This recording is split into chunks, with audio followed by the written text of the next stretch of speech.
नमस्कार। रामनगर लाइव में आपका स्वागत है और मैं हूं विनय जंडियाल। रामनगर के मौसम का भी कुछ पता नहीं चलता है। जब भी जहां पर बारिश होती है तो मौसम एकदम से बदल जाता है। फिर चाहे वो मई का महीना हो या जून का महीना हो। इस समय मई का महीना चल रहा है। आज दोपहर के बाद भी जब बारिश हुई तो अचानक से मौसम में बदलाव आ गया। इस समय तो पंखा लगाने की भी आवश्यकता महसूस नहीं हो रही है। वैसे भी यदि रामनगर के मौसम की हम बात करें तो समूचे वर्ष में शायद कुछ ही दिन या कुछ ही महीने ऐसे होते हैं जब जहाँ पर गर्मी पड़ती है। मौसम बहुत ही अच्छा रहता है रामनगर का। और रामनगर का यदि हम पहाड़ी क्षेत्रों की बात करें वहाँ तो 12 महीने मौसम बहुत ही बढ़िया रहता है। हालांकि बारिश होने के बाद मौसम तो काफ़ी अच्छा हो जाता है, लेकिन इस बारिश की वजह से बहुत सी दिक्कतें भी पैदा हो जाती हैं। जैसे इस समय बेमौसम बारिश हो रही है तो किसानों के लिए बहुत परेशानी का सबब बन गया है। पिछले दिनों जब ओले गिरे थे तो बहुत से किसानों की फसलें भी बर्बाद हो गई थी।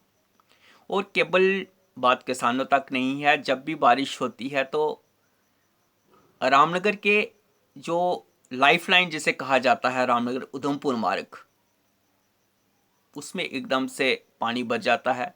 वैसे भी उसकी स्थिति इस समय बहुत जर्जर हो चुकी है, बहुत ही दयनीय हो चुकी है। लेकिन बारिश होने के साथ कई स्थान ऐसे हैं जहाँ पर पानी भर जाता है, जिससे राहगीरों को भी परेशानी होती है। जो वाहन चालक हैं उन्हें तो बहुत परेशानी होती है। और विशेषकर यदि मैं बात करूँ जो छोटे वाहन चालक हैं उन्हें काफ़ी परेशानी का सामना करना पड़ता है। फिर हम चाहे वो रामनगर के साथ ही जो ब्लॉक ऑफिस है उसके बाहर जो मार्ग है उसकी बात करें, जहाँ गांधीवन के पास जो मार्ग का हिस्सा है जहाँ से रामनगर के बाईपास को भी रास्ता निकलता है वहाँ की बात करें, जहाँ पेट्रोल पंप के पास का जो मार्ग का हिस्सा है वहाँ की बात करें, बड़े बड़े खड्डे पड़ चुके हैं। बारिश होने के बाद पानी भर जाता है जिससे बहुत परेशानी का सामना करना पड़ता है। और रामनगर उधमपुर मार्ग रामनगर की लाइफलाइन है। यदि संबंधित विभाग इस पर इसको थोड़ा इसकी मरम्मत कर दे, इसके जो खड्डे हैं उनको भर दे, तो लोगों को भी सफ़र करने में परेशानी होगी। और जो बाहर के लोग आते हैं रामनगर में वो भी बिल्कुल सही ढंग से रामनगर में आ सकते हैं। तो बारिश बेशक रामनगर का मौसम काफ़ी अच्छा कर देती है, लेकिन सफ़र करने वालों के लिए एक बड़ी चुनौती बन जाती है। और केवल रामनगर उधमपुर मार्ग की बात नहीं है, रामनगर से गोंदिया तक मार्ग की हालत बहुत ख़राब है। इसी तरह रामनगर डालसर मार्ग की हालत बहुत ख़राब है। तो यदि इन मार्गों की हालत में थोड़ा बदलाव लाया जाए, इनकी मरम्मत की जाए, तो लोगों को इससे काफ़ी हद तक सुविधा मिल सकती है। वहीं यदि हम आज की कोरोना अपडेट की बात करें तो राष्ट्रीय स्तर पर आंकड़े थोड़े कम हो रहे हैं। जहां पहले कुछ दिन पहले तो 4 लाख से भी अधिक लोग इस वायरस से संक्रमित पाए गए थे, वहीं इसके बाद आंकड़े 3,90,000 से ज़्यादा हुए। फिर कल की यदि हम बात करें तो कल 3,68,147 लोग इससे संक्रमित हुए थे। और आज जो सुबह आंकड़े आए उसके अनुसार 3,57,229 लोग पिछले 24 घंटों में इस वायरस से संक्रमित पाए गए हैं और 3,449 लोगों की मृत्यु भी हो गई है। लेकिन जेके यूटी की बात करें तो जेके यूटी में कोई भी राहत मिलती नज़र नहीं आ रही है। प्रतिदिन आंकड़े बढ़ते ही चले जा रहे हैं। और आज शाम को जो बुलेटिन जारी किया गया वो बेहद चिंताजनक है। आज जेके यूटी में पिछले 24 घंटों में 4,650 नए लोग इस वायरस से संक्रमित पाए गए, जिनमें से 1,463 लोग जम्मू के थे और 3,187 लोग कश्मीर संभाग के थे। वहीं आज भी दुखद पहलू यही है कि मौतों का सिलसिला नहीं रुक रहा है। आज भी 37 लोगों की मृत्यु हो गई, जिनमें से 25 जम्मू संभाग के थे और 12 कश्मीर संभाग के थे। तो लगातार जेके यूटी में यह आंकड़ा बढ़ता ही चला जा रहा है। वहीं उधमपुर ज़िले की यदि मैं बात करूं तो कल थोड़ी राहत महसूस हुई थी। कल ये आंकड़ा 100 से कम हो गया था, लेकिन आज उधमपुर में 220 नए केस दर्ज किए गए हैं और रामनगर में भी आज 230 लोगों के टेस्ट किए गए, जिनमें से 27 लोग इस वायरस से संक्रमित पाए गए। सब डिस्ट्रिक्ट हॉस्पिटल रामनगर में 107 लोगों का टेस्ट किया गया, 22 लोग पॉजिटिव पाए गए। जेके बैंक में 66 लोगों का टेस्ट किया गया, एक व्यक्ति संक्रमित पाया गया और एसबीआई में 57 लोगों का टेस्ट किया गया और 4 लोग इससे संक्रमित पाए गए। यानी कि रामनगर में भी आंकड़ा हर दिन बढ़ता ही चला जा रहा है। वहीं एक जो चिंता का विषय है, कुछ लोगों ने लिखकर भी भेजा है कि जो लोग कोरोना पॉजिटिव आते हैं वो बाज़ारों में भी घूमते रहते हैं, बाज़ार से सामान भी खरीदते हैं।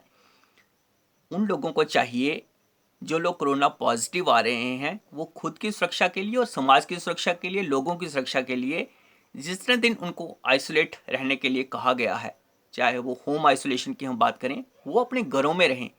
यदि वो बाहर घूमेंगे तो संक्रमण और फैलेगा और ज़रूरी नहीं है इससे संक्रमण में केवल लोग ही चपेट में आए, उनके कुछ अपने लोग भी इसकी चपेट में आ सकते हैं।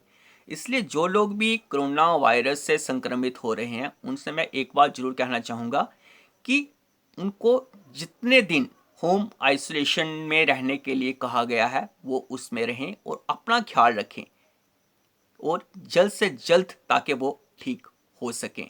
तो ये एक बड़ा चिंता का विषय है कि जो लोग कोरोना वायरस से संक्रमित हो रहे हैं वो इसकी बिल्कुल भी चिंता नहीं कर रहे हैं, वो बाज़ारों में भी घूम रहे हैं, अपने जो परिचित लोग हैं उनके घरों में भी जा रहे हैं। मैं उनसे फिर से निवेदन करना चाहूँगा कि कृपया वो अपने घरों में रहें, ताकि इस वायरस का जो संक्रमण बड़ी तेज़ी के साथ फैल रहा है उसे रोका जा सके। वहीं आज जम्मू कश्मीर के लिए एक बहुत दुखद दिन भी है। आज जम्मू कश्मीर के पूर्व राज्यपाल जगमोहन जी का निधन हो गया। वह 94 वर्ष के थे। 2 बार वो जम्मू कश्मीर के राज्यपाल रहे, केंद्रीय मंत्री भी रहे। वो न केवल एक बेहतरीन प्रशासक थे, बल्कि एक बहुत ही तेज तर्रार, बहुत ही एक अच्छी छवि के नेता भी थे। जम्मू कश्मीर में उनके द्वारा कार्य किए गए हैं उनको हमेशा याद रखा जाएगा। सबसे बड़ा कार्य उन्होंने जो वैष्णो माता में श्राइन बोर्ड का गठन किया था। आज वैष्णो माता में श्रद्धालुओं को जितनी भी सुविधाएं मिल रही हैं वो उसका श्रेय केवल जगमोहन जी को ही जाता है। उन्होंने जो भी जहां पर कार्य किए हैं उनको हमेशा याद रखा जाएगा। उनके निधन से जो एक शून्य पैदा हो गया है, शायद उसकी भरपाई कभी भी नहीं हो सकती है।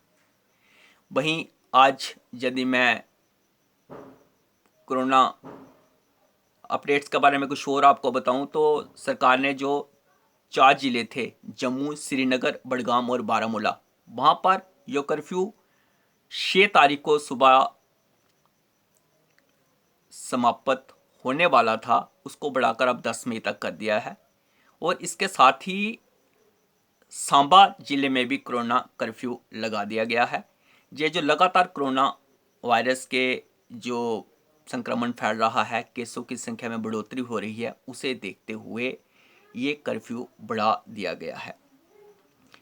वहीं देश भर में भी आज ये जो वायरस का संक्रमण बढ़ रहा है उसे देखते हुए कुछ फैसले किए गए हैं। जो आईपीएल थी उसको भी स्थगित कर दिया गया है। लेकिन एक बात और मैं कहना चाहूँगा कि जैसे सरकार ने जो कुछ जैसे बियर हाउस को खोला है या मंडियों को खोला है, वहाँ का जो टाइम है वो बिल्कुल कम रखा है। वहाँ का टाइम बढ़ा देना चाहिए, ये मेरी एक निजी राय है। क्योंकि जैसे आज बियर हाउस सुबह 6 बजे से लेकर 10 बजे तक खुला था, अगर बियर हाउस इतने कम समय के लिए खुलेगा तो बहुत से लोग एक साथ वहाँ पर आएंगे। और वायरस को रोकने का सबसे बड़ा तरीका है कि सोशल डिस्टेंसिंग का पालन किया जाए। जब टाइम ही कम होगा तो बहुत से लोग इकट्ठे वहाँ पर होंगे। जब वो इकट्ठे होंगे तो उस यदि उनमें कोई व्यक्ति संक्रमित होगा तो संक्रमण और बढ़ेगा। तो ये थोड़ा सा टाइम बढ़ा देना चाहिए ताकि एकदम से रश ना पड़े। बाकी प्रशासन को सोचना है कि बेहतर क्या हो सकता है। हम तो यही प्रार्थना करते हैं कि ये जो कोरोना वायरस का संक्रमण है ये जल्द से जल्द समाप्त हो और लोग पहले की तरह बिल्कुल जो खुशहाल ज़िंदगी जी रहे थे, खुले में जी रहे थे, उनको फिर से पहली वाली ज़िंदगी जीने का मौका मिले।